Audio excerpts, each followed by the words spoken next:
Hi, this is Shadi.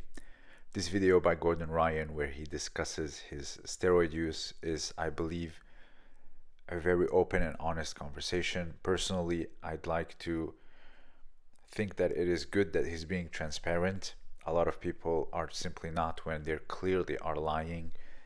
Liver King comes to mind, and many others in other disciplines. But uh, being an adult and talking about it, I think it's something that should be done because now you have people thinking that since it is taboo, that I'll just take it and become the greatest in the world, when in reality, especially in grappling, this is not the case. Now, this video is not about look how high and mighty I am or how moral I am. No, this is a talk, and if you can engage with me in the comments, of course, with courtesy, I would really appreciate it as well. But this is something for the up and coming to also listen to it. In grappling, steroid use, PEDs, it's not a magic pill that all of a sudden you're gonna be Maruyama or Shohei Ono.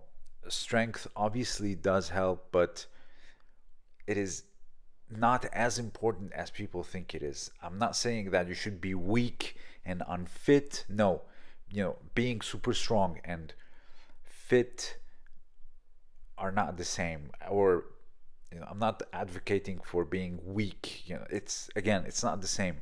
How many times someone comes to your dojo or your academy, they're clearly very big or they're lesser ranked than you and they have 20-25 kilos on top of you and you still beat them with ease. I'm sure many of you will tell me about some anecdote where you beat many who are bigger than you because simply they just do not understand the nuances of grappling the same way as you do. And this is exactly what I want to talk about. Now, can it help if you have a high level of technique and high level of understanding of your craft? Of course, any little edge at the highest level will help, but I'm talking about the vast majority. There's a lot of black belts, there's a lot of high level competitors, but their level of understanding, their intelligence, they vary massively, and this is the important part of this. Now, he did discuss that, hey, it's not legal where I compete, so I don't see a reason why you should attack me. I personally agree with him. If it's illegal, then don't do it. Of course, from a judo standpoint, honesty and courtesy and respect is very important. So of course, when it comes to tested competitions, I am against them. Now, I am against also, however, that just treating it like it's a taboo and nobody should talk about it and nobody should be able to do it. If you're talking about it, then you're doing it. No, I do believe that it is important to teach people how they actually function, especially in a realm like grappling. So let me tell you something. If you go out and compete in the national level or the states or whatever year after year, and there's this one guy that constantly beats you, hopping on a cycle will not help you beat him. It just won't. Let me explain. The reason why Gordon is so established and so accomplished in his craft, it's not the steroids in the sense that they're completely useless. No, obviously they have given him an edge, but the reason, I would say the biggest reason why he is very successful, it's because he and his teacher are very intelligent and highly intelligent. Now, you have to understand something. Grappling is not like hitting. I understand their strategy in boxing. I understand their strategy in karate. But hitting, it's very different than dealing with a body that you're constantly in contact with. There is something about grappling that is, studying physics and how a body moves, all these things. It's like going to school through your body. That's what it is. You have to understand how your body moves, how these little nuances, the weight shifting, the reaction when you move, how they react to this particular move. When you lower your hips in the stand up, you see all of a sudden they take their steps a bit differently. All these little things that make a good grappler. It's not the strength. Now, how does steroid come into this equation? If you can recover well, so you can come back over and over and over and have 20, 30, 60 hours plus than your competition in a matter of 2-3 months, that's how you beat them. It's not the steroids that make you the grappler. It's going back, being equipped with the right training partners, very intelligent trainer, coach, and you yourself, you have a very good understanding of the nuances. You are a highly intelligent person. Adding steroid to that equation will make you great. It's not the steroids that will make you great. Now, why am I saying this? Is because I'm sure there's many up and coming, 17, 18. They want to be the best. No gi is very popular right now. The popularity of jiu-jitsu is very high at the moment. I'm sure a lot of people see Gordon, they see Andre, and they want to be like them. They think like, that's my only thing, and I'll just have to go show up to training. No, your studies, your testing, how your body moves, the nuances, your teacher, how wise is he? Like, for example, look at the instructionals by Mikey Musumeci, John Danaher, and compare it to the rest. If you can, of course, if you can afford them. The way they explain things, the physics, the science, the way they approach it, the way they see it, it's not like the average grappler sees it. They're black belt just like another guy, but in terms of intelligence, they're somewhere else. People say they make jokes, it's weaponized autism and stuff. Okay, but listen to them when they speak. How they see grappling, it's not like the average Joe. It's just like, I'm gonna see this technique. I like this champion. He did it like this. Monkey see, monkey do. Maruyama two-step Uchimata. I tried two-step Uchimata an infinity of times. I look like a white belt when I do it. But then I've been like, I would say the last 2 years, I'm gonna say, I've been really moving my body and trying to catch, like Fabio, like other grapplers, like Mifune. I look at these people now because I'm not built like Maruyama. I'm not built like Inoue.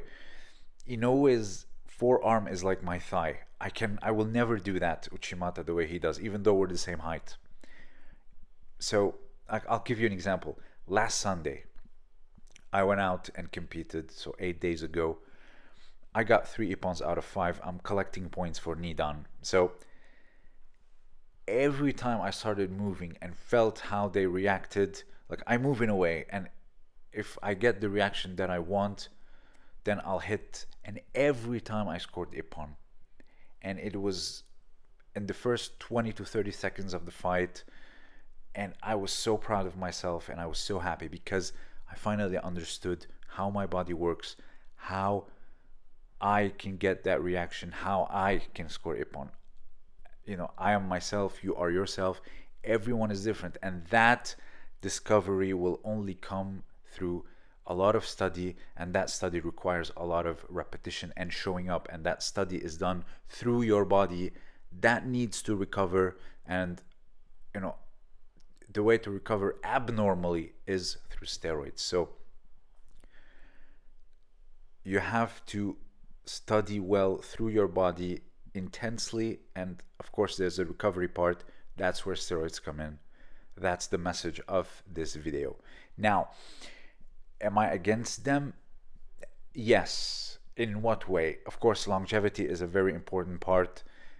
You can say, I want to be a lion for 20 years rather than a sheep for 70, and all these, quotes. But when death becomes tangible, when you are on the hospital bed, when your wife is frantically screaming in public and they're bringing out the defibrillator or whatever, and you're laying on the ground, then things become very real. Or you have little children, what are you gonna do? Or when Gordon Ryan in that video talks about his legacy. Listen, I'll be frank. In when you retire 5, 10 years, the new generation comes. It's not the same anymore. Now we feel it because we are living through his era, so to speak. But in grappling or judo, whatever, your medals are for you. You want to leave a legacy. Leave it through how you taught people, how you affected their lives. For example, Flavio Canto, for me, it's how he took Silva out of poverty, and she herself, became champion. For me, that's more commendable than his Olympic bronze medal. You see what I mean? But another thing is, of course, like Mike Tyson. I believe it was Mike Tyson who said that in boxing, at least, it's criminal to take steroids because you're hitting someone in the head. So imagine what you can do to them. So especially, and added to it's illegal, then you're you're nothing short of a criminal. And now we can discuss things like peptides, like BPC, or something that can help you heal quicker. A lot of us, your average Joe, can go and have a ACL surgery or whatever. You want to talk about these that can actually help you heal rather than just become very strong and actually hurt someone. We can have that conversation, but people need to understand how these things work. It's not just that you take them that you're gonna be great. Otherwise, everyone would be great, or a lot of people would be great. But also, the people that Gordon fought, they're like him, enhanced. So, but we don't talk about them. Why? Because they lost. And we only talk about his use because he's winning, and we accredit it because he's winning. No, he can recover quickly, right? But his team, his teacher, etc., they're very compatible for him, and they're highly intelligent and with the study, and he understands the nuances to how the body weight shifts, the reactions, etc. All these things, when you understand them, and also how your body, the best way for your body to do this particular craft, then you're unstoppable. Couple it with this, drug protocol and team of doctors and whatever. It's not really the pill or the syringe or whatever. So I urge you, especially the young ones, you're not gonna beat Joe or Sarah or Isabel because you took something. You need the right people, you need the right environment, you need the right way of studying and looking at your craft that will help you, not pills. Now, where you compete, is it tested or not, that's up to you, and that's your choice. I can only tell you about how grappling functions, and it's not through just sheer amount of strength and just Wolverine like recovery. Those things help, but you have to understand what you're doing in order to become the best. That's what I say. So guys, be careful out there, stay safe, go get yourself your blood tests constantly, especially when you're 30 and up. You should do it yearly, if not every 6 months, natural or not. So if you have anything to add, let me know down below. This was Shadi, and thank you for listening.